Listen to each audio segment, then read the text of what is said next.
capítulo 13, Análise mental. O relógio terrestre assinalava 00:03, 1:45. Quando tornamos ao singelo domicílio de Antonina, a casinha dormia calma.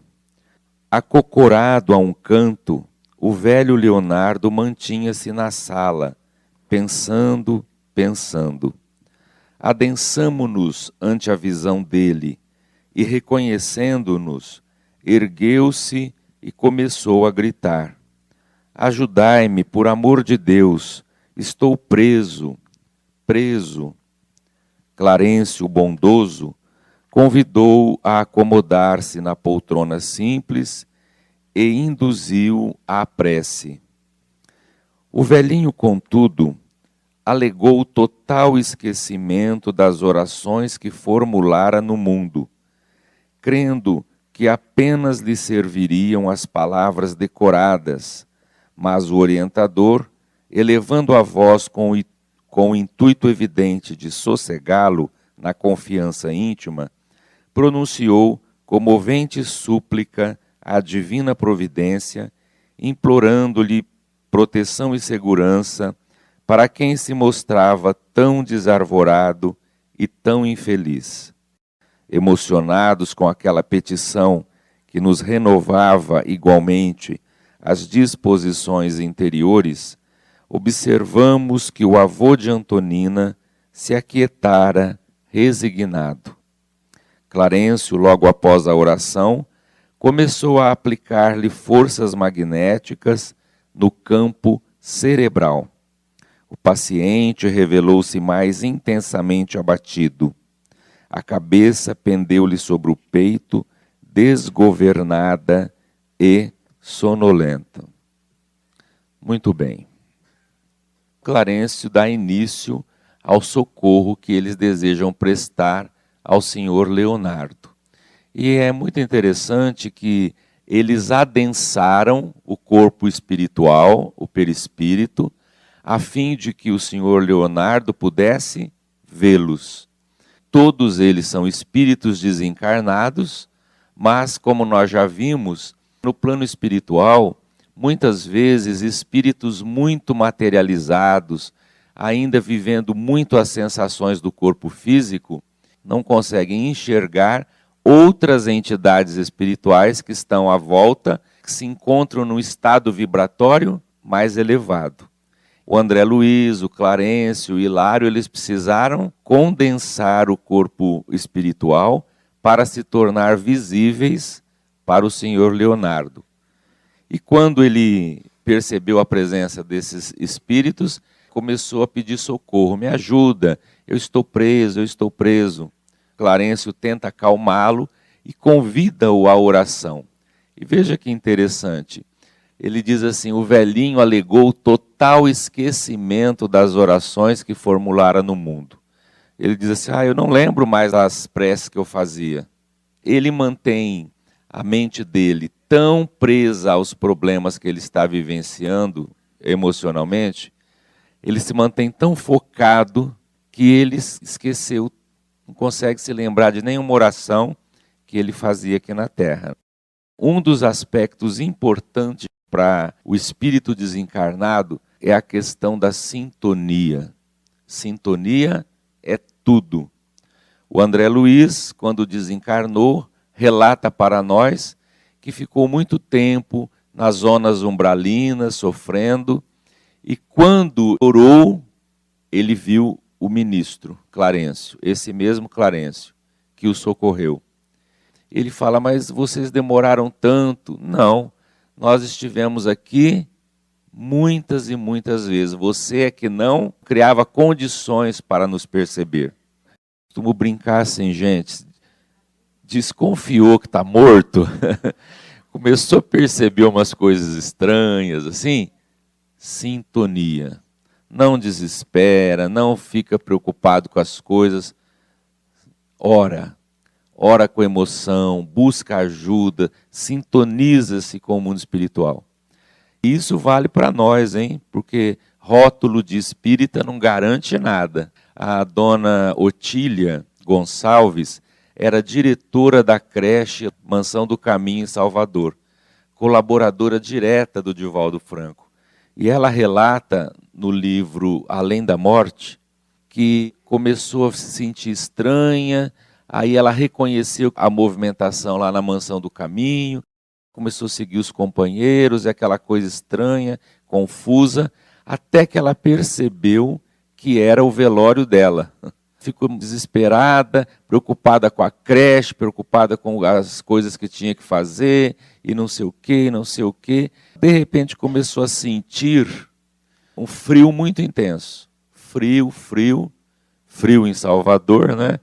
Frio, e ela vendo as pessoas, aquela confusão mental, e começou a sentir o enrijecimento no corpo espiritual, reflexo do corpo físico. Foi ficando desesperada, e de repente ela falou assim, meu Deus, os bons espíritos, cadê alguém para me socorrer?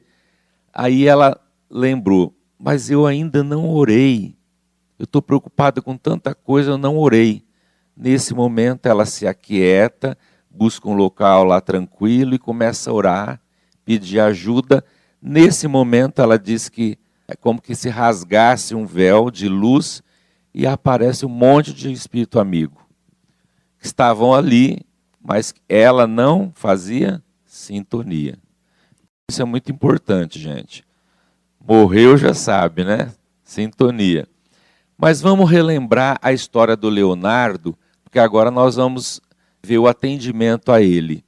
Vocês se lembram que quando eles vieram pela primeira vez na casa de Dona Antonina, esse velhinho começava a gritar, dizendo se ele era da guerra do Paraguai, se ele era militar, se ele era alguma autoridade. Lembra que ele ficava confuso? Vamos recordar aí as informações do Clarencio. O velhinho se chama Leonardo Pires. Ele integrou as forças brasileiras na Guerra de Brasil e Paraguai. Ele servia ao Marechal Guilherme Xavier de Souza, que era conhecido como Conde Deu. Sua mente se detém em um crime de envenenamento. Lembram? Ele viveu problema com o Esteves. Era, na verdade, um triângulo amoroso. O Leonardo estava com a Lola e o Esteves apareceu e a Lola começou a se envolver com ele. O Leonardo, desesperado e com muita raiva, desgovernado, preparou uma cilada e envenenou o Esteves. A Lola abandonou o esposo e o filho. O Esteves já está reencarnado e o Leonardo fica com essa crise de consciência culpada. Lei de causa e efeito. O crime que ele cometeu, a lei está cobrando no presente momento. Veja, o Esteves não está cobrando, o Esteves já está reencarnado. Mas o Leonardo não fica em paz, porque quem nos culpa somos nós mesmos. Não é Deus que nos culpa, é a nossa consciência. No Livro dos Espíritos, quando Kardec pergunta assim, onde está escrita a lei de Deus?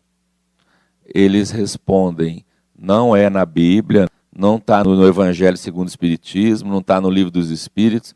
A lei divina está escrita na consciência do homem.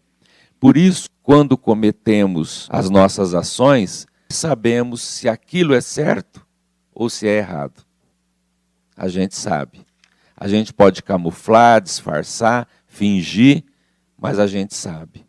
Já viram criancinha assim, pequena? Os danadinhos já têm consciência do que é certo e do que é errado. Tanto é que uma criancinha vai fazer uma coisa, faz uma coisa errada, você chega, ela sabe que foi errado. Sabe. É engraçado que até os animais sabem. Quando um cachorrinho faz uma coisa errada e você chega, ele já abaixa a orelhinha, já vai se escondendo. Então a gente sabe, está na nossa consciência. O Leonardo está vivendo isso. A culpa do crime que ele cometeu. Não é? Então é esse o caso do Leonardo. Então vamos ver o socorro que o ministro vai prestar a ele. Fitando-nos de modo significativo, o ministro ponderou: a corrente de força devidamente dinamizada no passe magnético arrancá-lo-á da sombra anestesiante da amnésia. Poderemos então sondar-lhe o íntimo com mais segurança. Assistido por nossos recursos, a memória dele regredirá no tempo, informando-nos quanto à causa que o retém junto da neta, aclarando-nos ainda sobre prováveis ligações que nos conduzirão à chave do socorro a benefício dele mesmo. Mas o retrocesso das recordações poderá verificar-se de improviso? Indagou Hilário perplexo. Sem dúvida, respondeu o instrutor. A memória pode ser comparada à placa sensível que, ao influxo da luz, guarda para sempre as imagens recolhidas pelo espírito, no curso de seus inumeráveis aprendizados dentro da vida. Cada existência de nossa alma, em determinada expressão da forma, é uma adição de experiência, conservada em prodigioso arquivo de imagens que, em se superpondo umas às outras, jamais se confundem. Em obras de assistência, qual a que desejamos movimentar, é preciso recorrer aos arquivos mentais de modo a produzir certos tipos de vibração, não só para atrair a presença de companheiros ligados ao irmão sofredor, que nos propomos socorrer, como também para descerrar os escaninhos da mente nas fibras recônditas em que ela detém as suas aflições e feridas invisíveis. Olha quanta informação. O Clarence começa a aplicar passes no Leonardo, sobretudo na região cerebral. Então ele diz assim, vamos arrancá-lo da sombra da amnésia. A memória dele regredirá no tempo. Cada existência de nossa alma é uma adição de experiência, conservada em prodigioso arquivo de imagens, que, em se superpondo umas às outras, jamais se confundem. O Hilário diz assim, mas, ministro, o senhor vai fazer ele se lembrar dos acontecimentos de uma vida anterior, de outras existências? Isso é possível se improvisar rapidamente? Sim. Porque o espírito guarda, eu achei essa imagem interessante, olha lá, um monte de gavetas, armários. Nós guardamos, retemos em nós todas as nossas experiências. Se houver necessidade e um espírito amigo quiser recorrer a uma existência 10 encarnações atrás, eles vão, identificam e acessam essas recordações que ficam impregnadas em cada um de nós. A gente poderia falar o caso da fotografia que registra a imagem, depois você dá o banho lá, permanece no papel para sempre. Então a gente vai retendo essas experiências e isso fica conosco. Todas, desde a nossa inferioridade, isso fica. Só que pela nossa condição espiritual, nós não temos acesso. Isso é ótimo. Agora, se um benfeitor, para nos ajudar, quiser acessar tal situação, ele consegue. Eles vão guardando dentro de nós esses arquivos, que o Jung fala em arquétipos, que você vai registrando. A linguagem psicológica eu não entendo muito bem, não. Não sei se esses arquétipos do Jung se referem a isso. Ele fala muito em arquétipos assim, de experiências que você tem nessa vida e vai guardando. Tudo isso vai ficando em nós. Por isso que isso é também questão de sintonia. No caso, se o Esteves estivesse desencarnado ainda e quisesse se vingar do Leonardo, ele faria sintonia através desta gaveta, vamos dizer assim, desse registro. Daí a sintonia. No livro Memórias do Suicida, os espíritos estão lá sendo atendidos e alguns são recalcitrantes. Não, é injusto, a vida é injusta, Deus é injusto, tá. Mas, meu filho, você agiu assim, não agi não sei o quê, não sei o quê. Aí os benfeitores, então vamos fazer uma terapia. Senta o indivíduo numa cadeira dessa, coloca uma plaquinha como se fosse um capacete, ligado a uma tela, e aí o benfeitor com recursos magnéticos, porque o superior atua sobre o inferior. Coloca a mão e começa com essas energias, arrancando o indivíduo da sombra da amnésia. Então ele diz assim, vamos supor, Hilário, volte no passado, deixe-se envolver por essas vibrações. Lembra, meu filho, você está na cidade do Porto, em Portugal. O dia é 16 de setembro de 1827. Veja, você está seguindo pelas ruas do Porto e o cara vai induzido e de repente na tela começam as imagens da existência do indivíduo, mostrando o fato que eles estão se referindo. Tudo isso está arquivado em nós.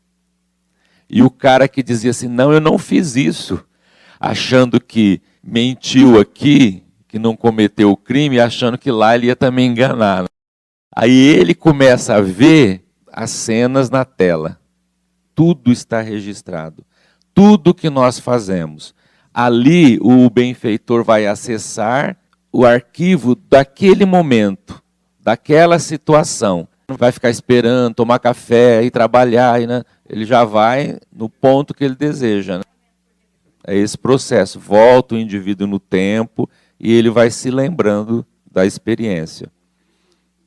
O Martins Peralva classifica os sonhos em espíritas, aqueles que são encontros, que é o caso da Dona Antonina, que vai num lugar, encontra, depois lembra alguns flashes.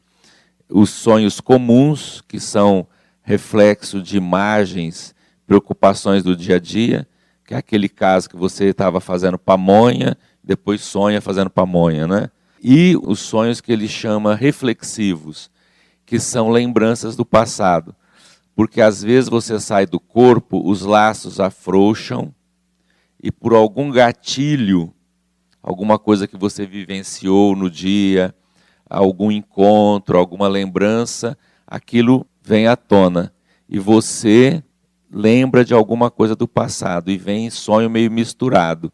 Mas os sonhos reflexivos são aqueles em que você se vê, você sabe que é você, mas você está diferente.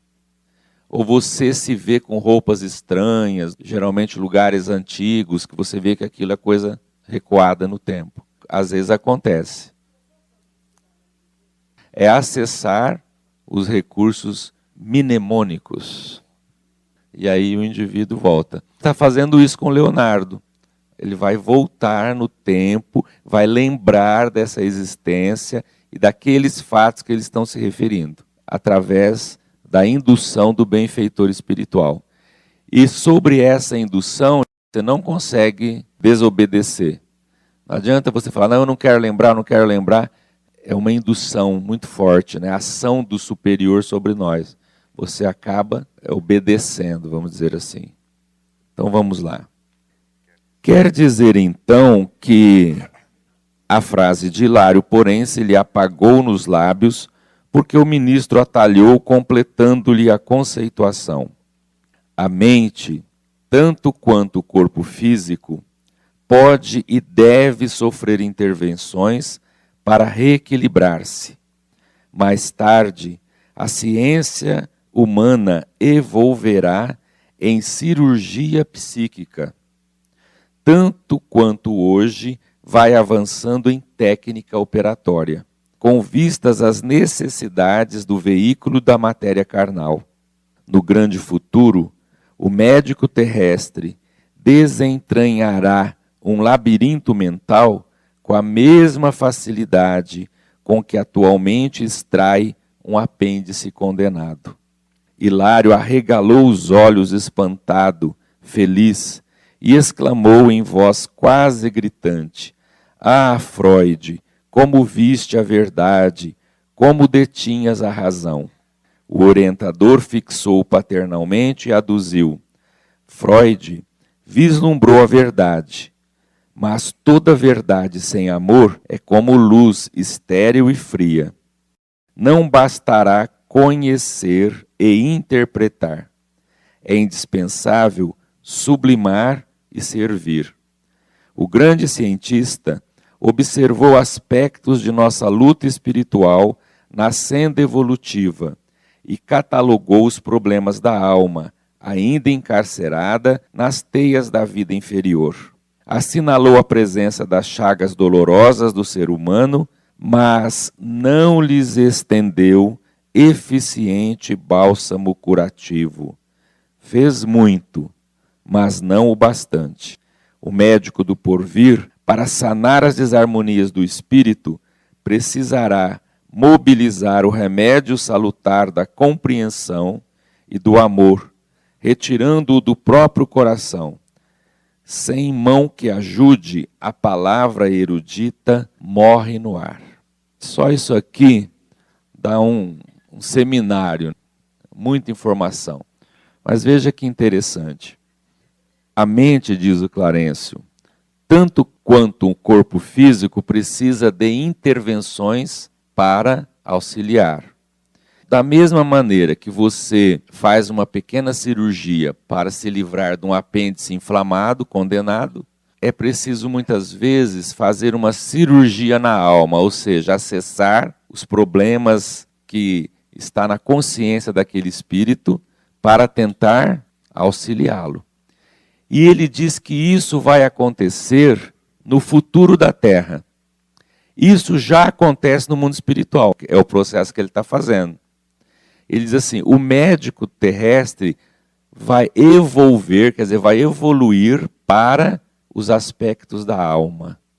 Quanto mais a gente vai evoluindo cientificamente, mais nós estamos chegando à realidade de que a matéria não é o real, é o irreal. E aquilo que é real é espiritual. Cada vez mais está se concluindo que matéria é só energia condensada. A física quântica está mostrando para nós que nós somos luz, que toda a matéria que existe à nossa volta é irreal, é passageira, é luz condensada. Cada vez mais a gente está evoluindo para o aspecto espiritual. No futuro, a medicina terrestre vai não somente ver os efeitos, mas ela vai mergulhar nas causas. E as causas são sempre espirituais. Lógico que há enfermidades que fazem parte do meio material que nós estamos. Eu contraí um vírus de uma gripe. Isso é a minha imunidade, o vírus e tal, aconteceu. Isso não tem nada a ver com o seu aspecto espiritual e tudo mais. Você brinca aí com um gatinho, um cachorrinho, você pega uma coceira, uma alergia e tal. Isso são coisas do meio. Mas a grande maioria dos nossos problemas de enfermidade estão relacionados com o nosso estado mental, espiritual. Por isso que a medicina trata o efeito, mas não consegue alcançar a causa verdadeira. No futuro, diz aqui o ministro, o médico terrestre vai fazer uma intervenção psíquica da mesma maneira que ele faz hoje uma intervenção cirúrgica para retirar qualquer órgão. Há uma resistência da parte acadêmica, embora muitas coisas dessa resistência também eu sou a favor, porque o povo é muito místico, a alma das criaturas são místicas.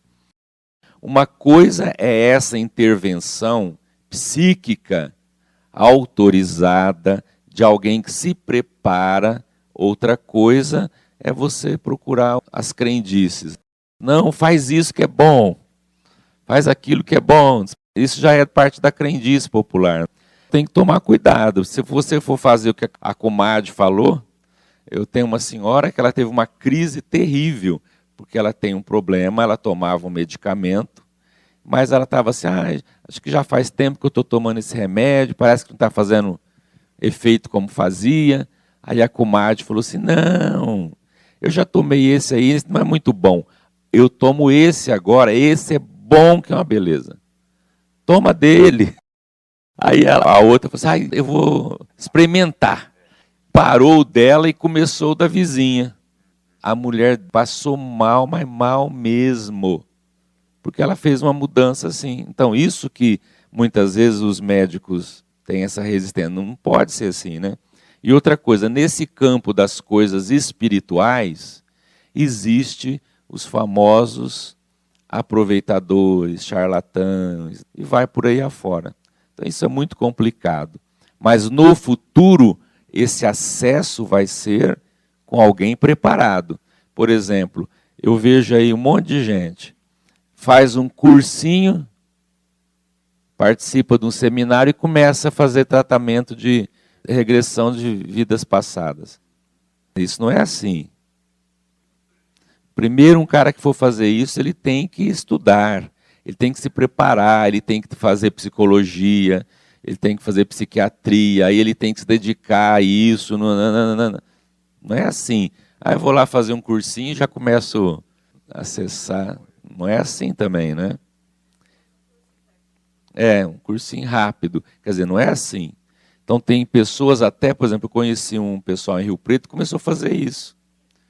E aí deu problema, porque é igual a pessoa abrir um consultório para atendimento, hoje eles chamam de holístico. Aí a pessoa vem, senta, conversa, fala dos problemas, a pessoa analisa, quer dizer, ele está fazendo o papel de um psicólogo, de um terapeuta, só que a diferença é que ele não estudou nada. E o terapeuta, o psicólogo, estudou, está preparado. Então, as pessoas se aventuram nessas coisas, né? Então, a gente tem que tomar cuidado. Mas, no futuro, diz ele, a Terra vai estar preparada, os profissionais capacitados para agir mais profundamente nos problemas da mente, né? Agora, veja como a verdade é uma coisa incrível. Não é o pai da medicina que disse mente sã, corpo são? É Hipócrates, né? Então, veja, naquela época já havia essa consciência do mental, do invisível, do espiritual, não é? Então, e o Hilário começa a comentar sobre Freud. Então, ele diz assim, o ministro falando, porque ele fala assim, Freud, você estava certo, né? Você que abriu o campo para o homem entender essas coisas da alma. E o ministro diz, Freud vislumbrou a verdade, mas toda verdade sem amor é como luz estéril e fria. Ele catalogou os problemas da alma, mas não lhes estendeu eficiente bálsamo curativo. Fez muito, mas não o bastante. Então, mesmo nas coisas certas, nós precisamos ir devagar. Porque se você estudar, se preparar na linha freudiana, você vai ter o conhecimento de um aspecto da verdade. Porque ele não fez tudo, fez muito, mas não fez o bastante.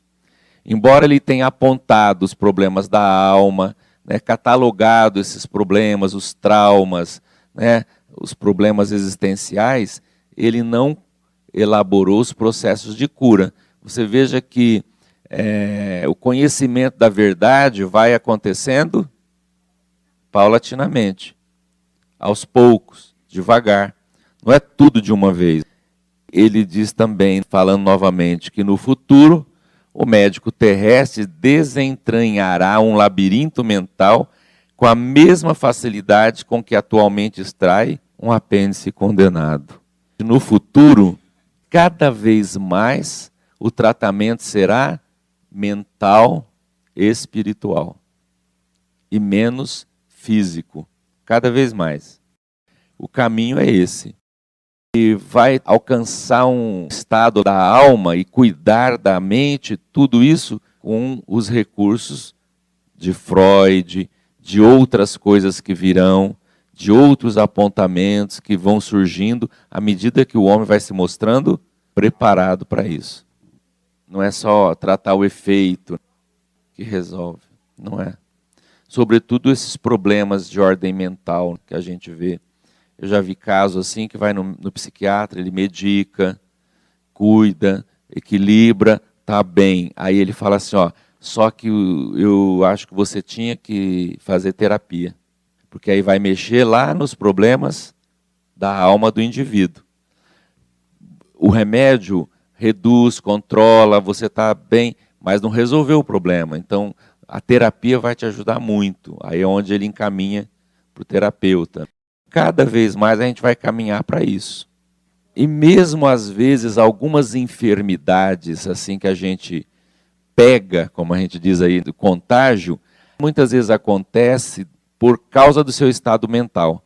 Se você tiver com um estado mental em desarmonia, isso reflete no seu organismo, baixa a sua resistência, e aí você fica exposto, suscetível. O que muitas vezes nós estamos num grupinho de 5, um só se contagiou, porque a resistência física dele, o estado dele. Nisso o emocional influencia muito, muito. Nós somos assim. Por exemplo, eu tinha resistência com certos remédios. Então eu falava assim, bebi esse negócio, esse remédio de louco, eu não estou louco.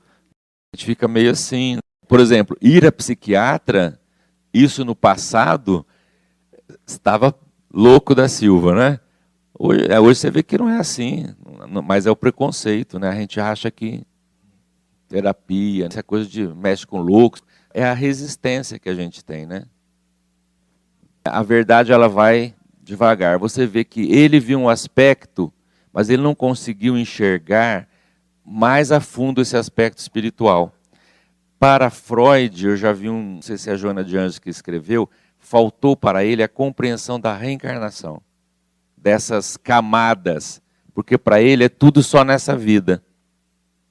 É da infância, é o trauma, não sei o quê. Ele não conseguiu enxergar além. Faltou as camadas que a gente tem. Depois o discípulo dele, o Jung, já deu uma abertura mais ampla, mais espiritualizada, mais aberta. Tem a questão da época, dos recursos, o que pode ser revelado, e também tem a questão do homem. Porque em algumas coisas o Freud se equivocava. Algumas coisas ele interpretava da forma que ele entendia. Ele só viu hoje. E muita coisa, por exemplo, nele, tudo tem a ver com sexo, com a libido. E nem tudo é só essa área. Então ele ficou muito focado. Tanto é que tem uma brincadeira que fizeram com ele, que ele falava que tudo era sexo, sexo. E ele estava com esse famoso charuto. Aí então ele falava da fase oral, não sei o quê. Aí uns discípulos começaram a olhar para ele, olhar para o charuto. Aí ele falou assim, mas às vezes charuto é só um charuto. Veja como as coisas eram. E realmente é na cabeça, né? O órgão é só órgão, né? Mas tudo é mental, que reflete. Só que ele não conseguiu ver, tinha a limitação dele.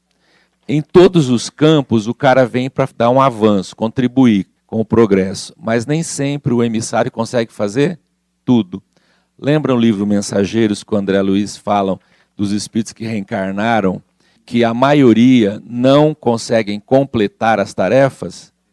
Os completistas são raros, não somente no campo da mediunidade, no campo espiritual, mas o cara vem para uma tarefa na ciência, vem para uma tarefa em tal ângulo, e às vezes ele é influenciado pelo meio, às vezes a própria insegurança dele, ele acaba se perdendo. Ontem eu vi um filme muito interessante na Netflix chamado A Caminho da Fé.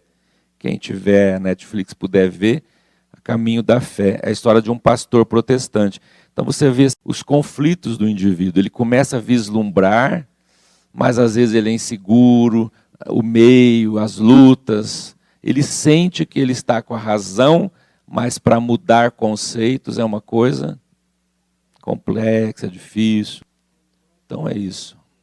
Porque aí entra num outro campo. Mas devagar a gente chegará lá. Está longe, mas chegaremos.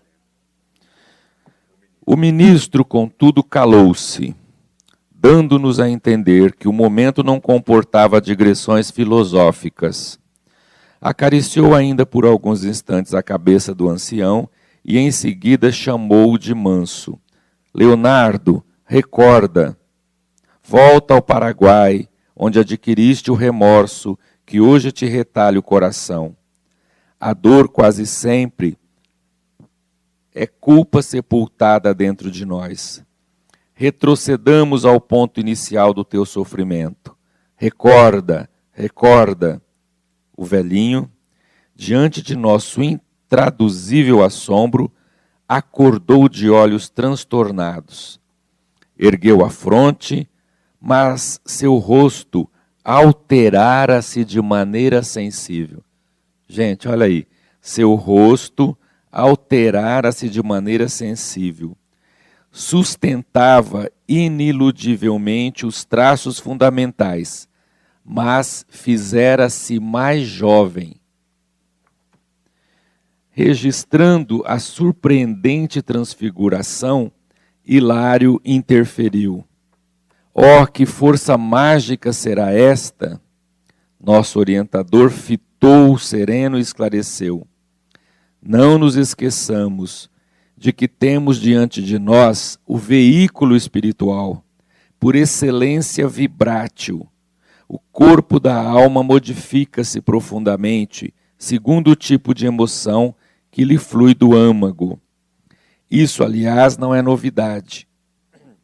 Na própria Terra, a máscara física altera-se na alegria ou no sofrimento, na simpatia ou na aversão. Em nosso plano, semelhantes transformações são mais rápidas e exteriorizam aspectos íntimos do ser com facilidade e segurança, porque as moléculas do perispírito giram em mais alto padrão vibratório, com movimentos mais intensivos que as moléculas do corpo carnal. A consciência, por fulcro anímico, expressa-se desse modo na matéria sutil, com poderes plásticos mais avançados. Olha que coisa, gente. André, põe um pouquinho de água aqui para mim. Olha o que ele fala então aí. De repente, ele começou a magnetizar. Leonardo, lembra do Paraguai, volta lá onde tudo começou. Ele assumiu essa interferência do benfeitor e acordou. Só que eles tomaram um susto. Antes ele estava assim, de cabeça baixa, meio sonolento. Ele acordou, era o mesmo Leonardo, só que ele estava rejuvenescido. O Hilário falou, meu Deus, o que é isso? Né? Foi assim rápido. Aí o ministro explicou, lembra que nós estamos diante do corpo espiritual, perispírito. E o perispírito tem matéria plástica, moldável. Mas isso não é novidade, não. O próprio corpo carnal, o corpo físico, ele é influenciado pelos estados emocionais e espirituais da criatura. Quando você está feliz, a máscara fisionômica é uma. Quando você está triste, é outra. Simpatia é uma máscara, né? Antipatia, aversão, você percebe na face do indivíduo. Ora, se essa matéria que é pesada, grosseira, reflete estados emocionais, imagina o corpo físico, o corpo espiritual. E isso é rápido, né? Isso acontece rapidamente. O estado mental influencia o corpo espiritual na hora. Na hora. Lembram que nós estudamos as propriedades do perispírito? Uma das propriedades é plasticidade. O corpo espiritual ele é moldável. Dependendo do seu estado mental, influencia sobre ele. A lei é sempre a lei, tanto para o bem quanto para o mal. No livro Libertação, nós estudamos, vocês se lembram?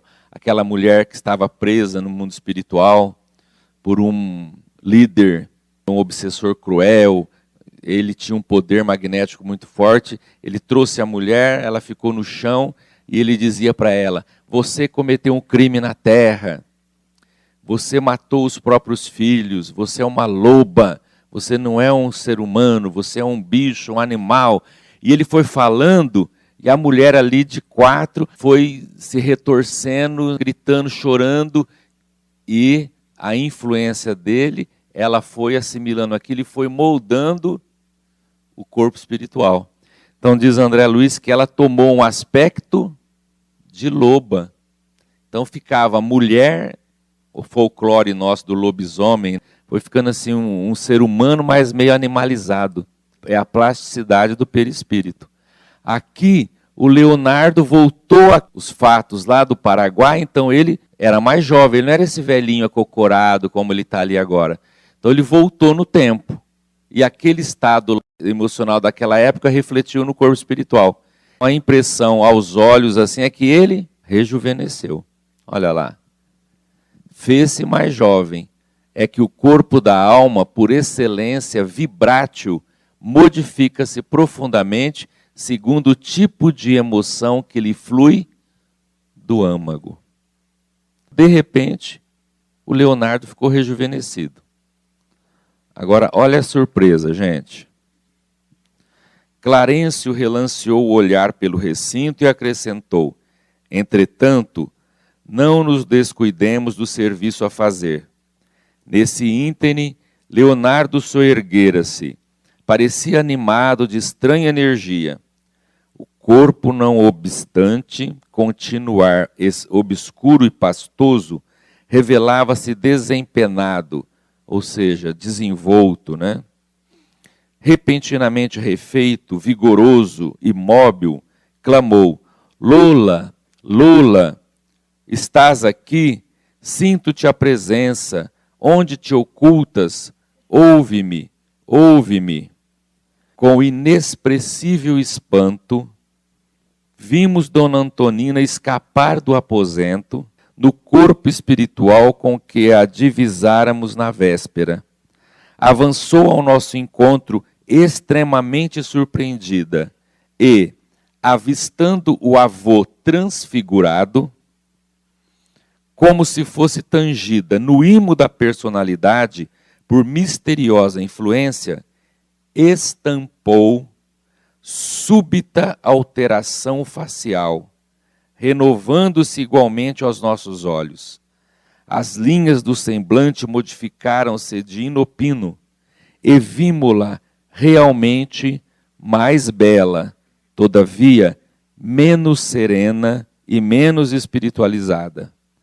Favorecendo-nos o máximo proveito nas observações, o ministro falou em voz baixa: nossa irmã exige tão somente leve auxílio magnético para lembrar-se.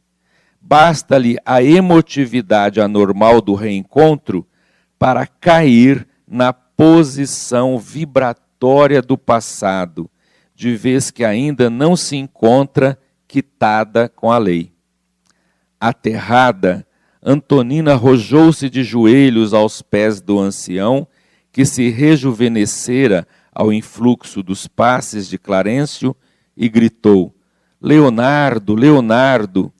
Ele, porém, irradiando um olhar de padecimento intraduzíveis, bradou: enfim, enfim, e prorrompeu em pranto convulsivo. O Leonardo rejuvenesceu e começou a gritar: Lola, Lola, eu sinto que você está aqui. Onde você está, Lola? De repente, bastou-lhe gritar, a Dona Antonina, que estava dormindo, saiu do corpo, correu para o local onde eles estão, bastou olhar para o avô rejuvenescido, que ela fez a sintonia, e como ele modificou o corpo espiritual, ela também se modificou. Então olha lá o Leonardo rejuvenescido, e ela sai e aparece lá, mais jovem, mais bela, só que não tão serena como ela está nessa encarnação, não é? Ela entrou no estado vibratório daquela época da vida dela no Paraguai, como Lola Ibarri, né? Ibarruri, né?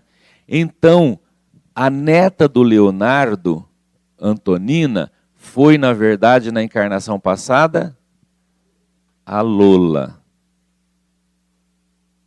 Então, veja, a amante do passado renasceu neta dele. Veja como a família tem tudo a ver. Lembra que ele sempre ficou apegado a essa neta? Veja os laços. São coisas impressionantes, né? Às vezes eu vejo avós que falam essas coisas assim, não sei, esse menino tem uma coisa comigo. Tem mesmo. Quando é muito assim, essas coisas, tem coisa do passado aí. Agora, olha o que ele fala, gente. Antonina, avistando o avô transfigurado, estampou súbita alteração facial. Renovando-se igualmente aos nossos olhos, vimos-la mais bela, todavia menos serena e menos espiritualizada. Bastou-lhe a emotividade do reencontro para cair na posição vibratória do passado, de vez que ainda não se encontra quitada com a lei. Olha aí onde os espíritos nos sintonizam. Hoje, Dona Antonina é uma mulher boa, se esforça, está lutando para educar os filhos. O marido foi embora, lembra? O marido foi embora. O que a Lola fez naquela época do Paraguai? Abandonou o marido e o filho. Então hoje a gente vê, tadinha da Antonina, uma mulher tão boa, olha, luta para criar esses meninos, e o safado do marido foi embora, largou ela assim nesse desespero. A Antonina de hoje, mais espiritualizada, mais devotada, a gente olha e fala assim, por que isso acontece com gente boa? Uma mulher tão boa, coitada. Nós não enxergamos o passado. Então, nada é por acaso, gente. Deus não erra. Se a gente entendesse isso, a gente não reclamaria das coisas. Deus quer sempre o nosso bem. Tudo que acontece é para o nosso crescimento. Não é para castigar, porque Deus não castiga. Quem nos culpa é a nossa própria consciência. Então veja, bastou, ela mudou o semblante, voltou para a figura da Lola, né? Só que ela não estava tão serena como Antonina e nem tanto espiritualizada. Porque como Antonina, a Antonina é uma Lola melhorada. Mas como ela voltou no passado, refletiu no corpo espiritual dela todo o estado emocional de Lola, da personagem Lola, e não da Antonina atual. Então, até o estado espiritual dela ficou inferior.